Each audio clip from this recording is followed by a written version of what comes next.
Bonsoir à toutes et à tous, bienvenue dans Au Quotidien, votre émission d'information locale. Nous sommes le mercredi 24 avril et ce soir à la présentation, Laure Girard. Bonsoir Laure. Bonsoir Colin Ancel, bonsoir à tous.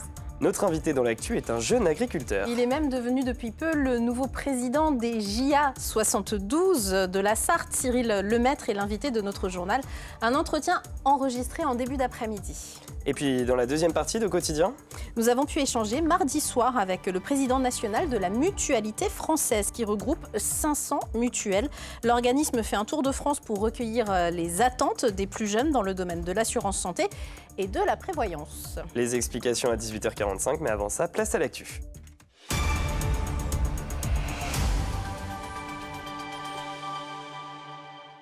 Au sommaire de cette édition, un feu de forêt et beaucoup de questions. Un incendie s'est déclaré mardi soir dans le bois de Changé et l'origine du sinistre questionne. Une enquête de gendarmerie est ouverte. Une première sur l'hippodrome du Mans, une course de poney montée par des enfants qui ont drivé comme des grands, vous allez le voir. Et puis les 30 ans de la Maison pour tous, Jean Moulin, un lieu emblématique de l'éducation populaire au Mans. 4000 mètres carrés de forêt partis en fumée dans le bois de Changé. Oui, l'incendie s'est déclaré mardi vers 23h dans une parcelle de l'Arche de la Nature, tout près du parking du Tertre. Il a été maîtrisé par les sapeurs-pompiers vers 2h du matin. Aucun blessé n'est à déplorer, mais l'origine du sinistre questionne. Et c'est une information à l'MTV Sarthe. Une enquête de gendarmerie a d'ailleurs été ouverte. Anthony Piton. Comment ces bois ont-ils pris feu en pleine nuit, sans orage? Le maire de Changé s'interroge. D'autant plus que la nuit précédente, un autre incendie s'est déclenché dans une parcelle de forêt, à quelques centaines de mètres de là. On n'a aucun élément qui nous permet aujourd'hui de déterminer l'origine de l'incendie. Tout ce qu'on sait, c'est, vous le voyez, que ça a brûlé. Les pompiers ont été quand même particulièrement efficaces puisque ça a pu se limiter à peu près 4000 m² de brûlés. Mais on n'a aucune information sur l'origine de cet incendie. Pour déterminer les causes du sinistre, la gendarmerie de Parigny-l'Évêque a ouvert une enquête. À ce stade, c'est la piste criminelle qui est privilégiée. D'ailleurs, un dispositif de surveillance de la forêt est mis en place par les gardes nature.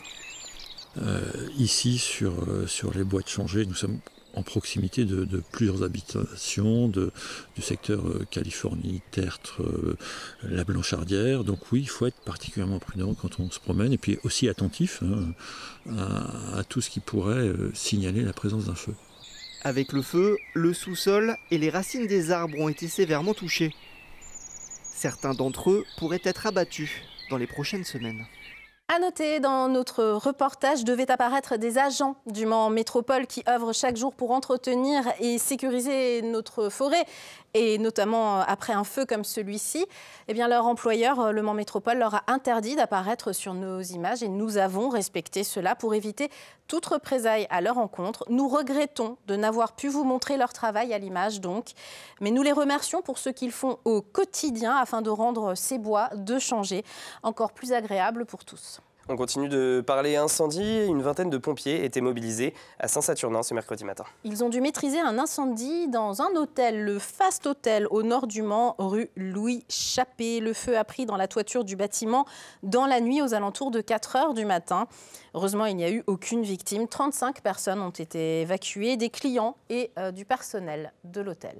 Justice maintenant, François Fillon est reconnu coupable des faits qui lui sont reprochés par la Cour de cassation ce mercredi. Son ancien suppléant à l'Assemblée nationale, Marc Joulot, et son épouse Pénélope Fillon sont également reconnus coupables des faits qui leur étaient reprochés dans l'affaire des emplois fictifs, à l'époque où François Fillon était député. Ce jugement de la Haute Cour devait mettre fin à ce feuilleton judiciaire, mais la Cour de cassation demande un nouveau procès afin de confirmer ou redéfinir les peines et les dommages et intérêts prononcés à l'encontre de l'ancien Premier ministre sartois. Pour l'instant, donc, personne ne passe par la case prison. Allez, on vous donne le sourire maintenant des courses comme pour les grands, mais pour les petits jockeys. Oui, pour la première fois sur l'hippodrome du Mans, une réunion 100% poney était organisée par l'association Poney au Galop. Les jeunes cavaliers âgés de 8 à 16 ans ont pris part à 5 courses, dont l'une était réservée aux plus aguerris. Avec leurs parents, ils ont pris la chose très au sérieux, vous allez le voir. Un reportage d'Othélie Brion et Alexandre Ferrer. Dans le val, tu peux prendre le saluaire, s'il te plaît, il y a une petite pochette beige. La préparation est rigoureuse. À 12 ans, Brune est une habituée des hippodromes. Avec plus de 100 courses à son actif, rien n'échappe à l'œil de la cavalière et de ses parents. Je la marche pour qu'elle se détende, je la selle, je la remarche. Si t'as pas assez marché ton cheval, ses articulations ne sont peut-être pas totalement dépliées et tu peux blesser ton cheval pendant la course et ça, c'est pas hyper bien. Du côté des box, c'est un autre concurrent, Victor, qui se prépare. À 10 ans, le jeune jockey a déjà une solide expérience. Mon premier poney, c'était un petit poney Pops et j'ai gagné 2 courses avec. Et sinon, j'en ai un autre à cornes. J'ai gagné 2 courses avec aussi. Et maintenant, je fais du cross et je vais le monter en plat aujourd'hui. Le virus de la course hippique, Victor le tient de son père, un ancien jockey devenu entraîneur. Et aujourd'hui, c'est sur le soutien de sa mère qu'il peut compter. Non, le mettre. Il faut les emmener, donc on fait toute la saison, là ça y est, c'est le début.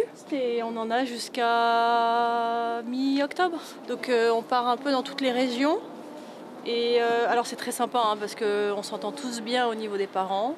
Donc on est tous hyper contents de se retrouver. Les enfants sont super contents de se retrouver aussi, donc il y a une bonne ambiance. À quelques minutes de la course, l'amitié entre les cavaliers est cependant un peu mise de côté. Prune a déjà repéré les potentiels concurrents. Mon frère, il a un meilleur poney que moi et un autre, celui de Victor Ferland, Diablotin de Bray aussi. Il faut dire que des points sont en jeu pour pouvoir participer au championnat de France à Deauville. Et avec sa 2e place, Bien. c'est Victor qui fait la meilleure opération. C'est une institution dans le secteur sud. La Maison pour tous Jean Moulin fête ses 30 ans. Lieu d'éducation populaire, chaque année, elle rassemble des milliers de jeunes et de moins jeunes en proposant de multiples activités. Le but du lieu est de développer des échanges intergénérationnels et inclure les habitants du quartier, bien évidemment. Pour les 30 ans, un après-midi de fête était organisé ce mercredi. Et quand il y a une fête, il y a souvent Colin Ancel. 22 avril 1994, la Maison pour tous Jean Moulin était inaugurée. Elle accueille chaque année environ 20 000 personnes, notamment pour des événements culturels. Comme son nom l'indique, c'est vraiment pour tous. On accueille tout un public qui va aller de 0 jusqu'à 100 ans et plus. Et l'idée, notamment, c'est de pouvoir interroger et de faire participer les habitants à des questions de société qui peuvent nous traverser. Ça témoigne justement de l'action de proximité qui est mise en place depuis un certain nombre d'années. Depuis 30 ans, le but est simple, impliquer tout le monde dans la vie locale et mélanger les générations pour partager ensemble. Et là, les enfants, c'est comme mes petits-enfants. On développe des choses et ils nous expliquent beaucoup de choses. Ils nous posent des questions de notre vie, de notre âge d'adulte. Ah oui, c'est important. Ah oui. Et il n'y a pas cette chose comme ça réalisée. Les enfants y viennent pour des ateliers, de la musique, de la cuisine, pour jouer ou encore. Je vais souvent aussi pour les livres, j'aime beaucoup lire et je trouve que c'est un endroit que j'aime beaucoup. C'est un peu notre petite maison au moins, on va dire. Et aussi pour les activités. Et aussi parce qu'avec l'école, quand on vient ici, on fait des chorales. Du coup, c'est pour ça que j'aime beaucoup y aller. La structure évolue et s'offre une nouvelle jeunesse avec désormais une fresque qui orne les murs extérieurs et des travaux pour refaire la couverture et l'étanchéité. 30 ans d'histoire et encore un héritage à perpétuer. Allez, il est l'heure de présenter l'invité de ce JT. Cyril Lemaître est le président des JA 72, autrement dit les jeunes agriculteurs, le syndicat agricole. Nous lui avons demandé quel serait leur combat à venir, mais c'est aussi l'occasion de le rencontrer, lui, en tant que nouveau président. Un entretien enregistré en ce début d'après-midi.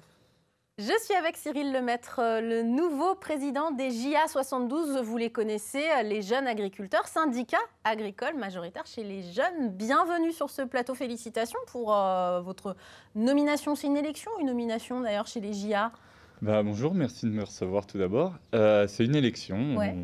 On est 400 adhérents. On élit un membre au niveau cantonal, un président cantonal. On élit un président départementale, régionale et nationale, dont c'est des élections, tous les adhérents peuvent y participer et prétendre au poste de président départemental. Et vous succédez à Maxime Guimbretot, qu'on avait eu sur ce plateau également l'année dernière et qu'on voit de temps en temps dans nos reportages. On le salue. Vous avez 30 ans, vous êtes éleveur de vaches laitières à Auvers-le-Hamon.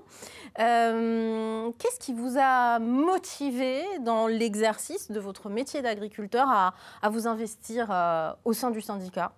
Alors, le métier d'agriculteur a toujours été une envie, une passion depuis tout petit. Mes parents sont agriculteurs. L'esprit de rentrer dans le réseau JA, c'est venu en fait par un maître de stage. Quand j'ai démarré mes études agricoles, mon bac pro, mon patron de l'époque était président des jeunes agriculteurs du canton de Sablé.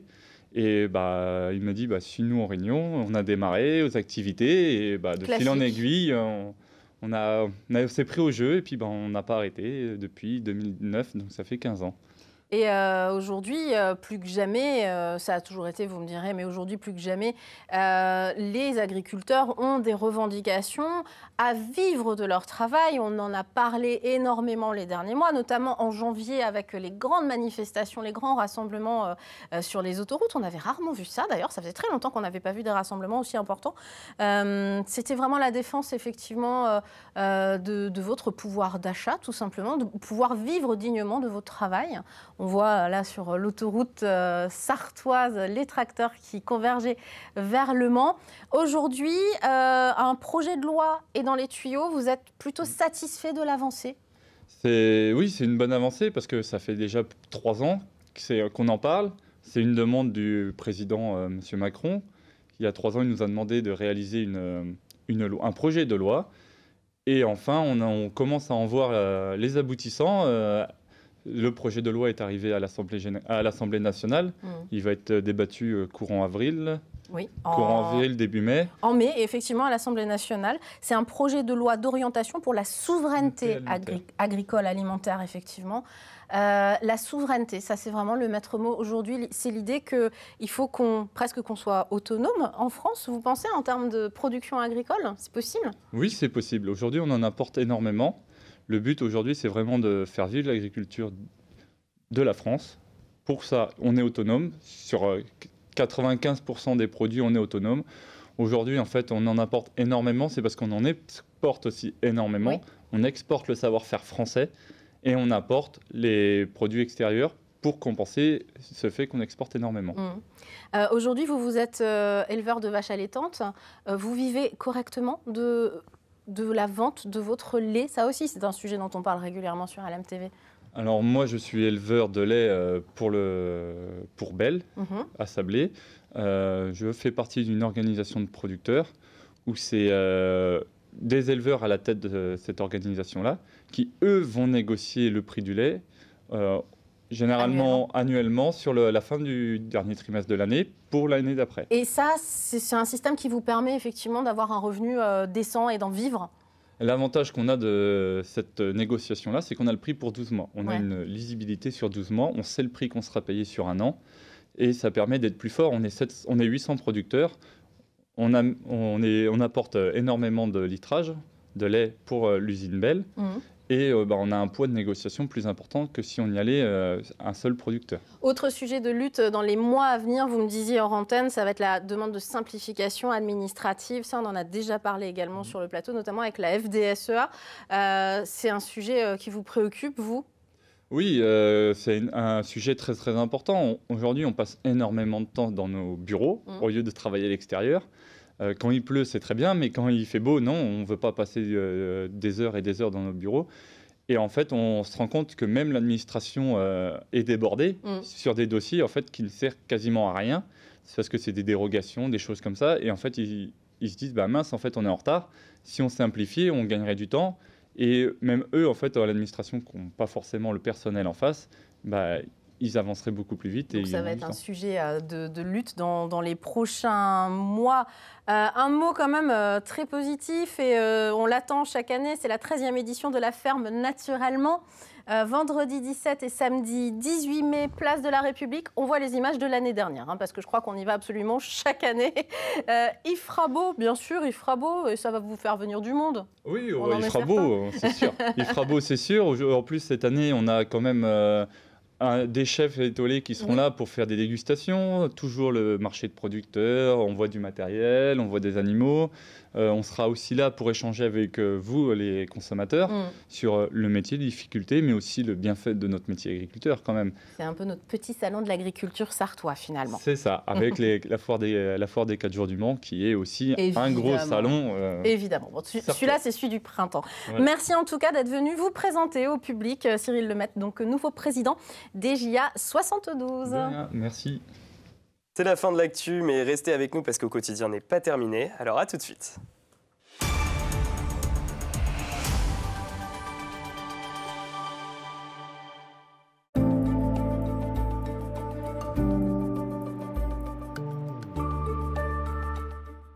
Bonsoir messieurs, dames, ravi de vous retrouver pour ce nouveau bulletin météo. Denis Delcourt pour vous accompagner comme tous les jours. Et j'espère que vous avez passé une très bonne journée en notre compagnie. Alors pour votre soirée, un ciel globalement bien dégagé sur l'ensemble du territoire. Vous le voyez, très peu de nuages. Des nuages qui auront globalement uniquement pour rôle de décorer le ciel. Côté température, celle-ci évolue entre 8 et 10 degrés. Et même 11 degrés pour la Flèche. Ailleurs, comptez 8 degrés pour Alençon, Mamers ou encore à Mortagne-au-Perche. 9 degrés au Mans, pour Pont-Valin ou encore pour la Bazouge, 10 degrés à Vendôme ou encore du côté de Blois. Pour la journée de jeudi, au petit matin, c'est un franc soleil qui nous attend. Mais regardez, en absence de couverture nuageuse et toujours avec ce flux qui reste au secteur nord à nord-ouest, les températures qui restent assez basses au petit matin, entre 1 et 4 degrés. Les vêtements chauds resteront par conséquent de rigueur avec à peine un petit degré seulement du côté de Tours, 2 pour la Flèche ou encore à Vendôme, comptez 3 degrés à Blois, 4 degrés au Mans pour Laval ou encore du côté de Sillé-le-Guillaume. Pour la suite de votre journée, un ciel plutôt variable avec une alternance d'éclaircies, de passages nuageux, les températures qui évoluent entre 11 et 14 degrés au meilleur de l'après-midi, des températures qui globalement resteront toujours inférieures au normal de saison. 11 degrés à Sillé-le-Guillaume, 12 pour Laval, 13 degrés pour Malicorne ou encore au Mans, idem du côté d'Angers ou encore pour la Suze, 14 degrés pour la Flèche. Vendredi, un ciel a priori un petit peu plus couvert, laissant peu de place aux éclaircies. Puis on n'est pas à l'abri d'avoir une nouvelle perturbation un petit peu plus active pour la journée de samedi, mais on y reviendra lors d'un prochain bulletin météo. Le temps pour moi de vous souhaiter une excellente journée. Et en ce 25 avril, on continue de gagner quelques minutes de soleil.